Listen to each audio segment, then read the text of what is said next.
आज सोलापूर शहरामध्ये फार मोठ्या प्रमाणात दुःखद घटना घडलेला आहे।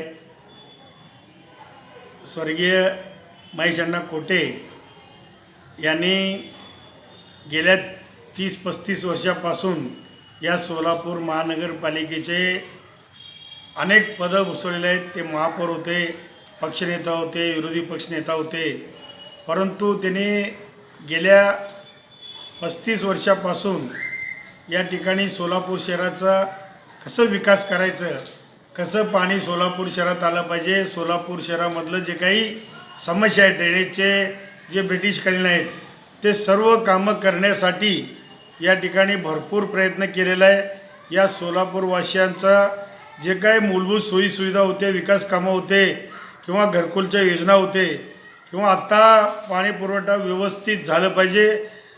खरं तर महेश अण्णा जर महानगरपालिकेत नगरसेवक नसले असते तर सोलापूर शहराला 8 ते 10 दिवसात पाणी मिळालं असतं, परंतु महेश अण्णामुळं अनेक प्रश्न या ठिकाणी सोडवण्यात आलेला आहे।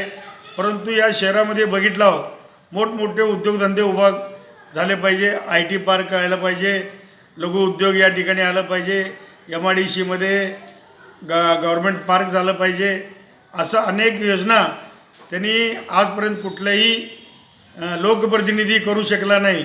ते करण्याचं मानस त्यांचं होतं, परंतु गेल्या अनेक वर्षापासून त्यांनी आमदारकीला इच्छुक होते, 3 वेळा पडले, यावेळी 100% निवडून येणार होते, परंतु दुर्दैवानं त्यांनी या ठिकाणी त्यांचं पराभव झालं।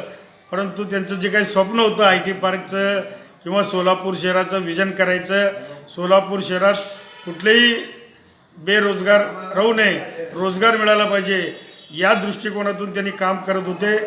त्यांचं काम जे अधुरं राहिलेलं आहे ते कोटे परिवारांनी आणि सोलापूरकरातले लोकप्रतिनिधींनी करावं, म्हणून त्यांच्या या दुःखद घटनेमुळं त्यांना भावपूर्ण श्रद्धांजली अर्पित करतो।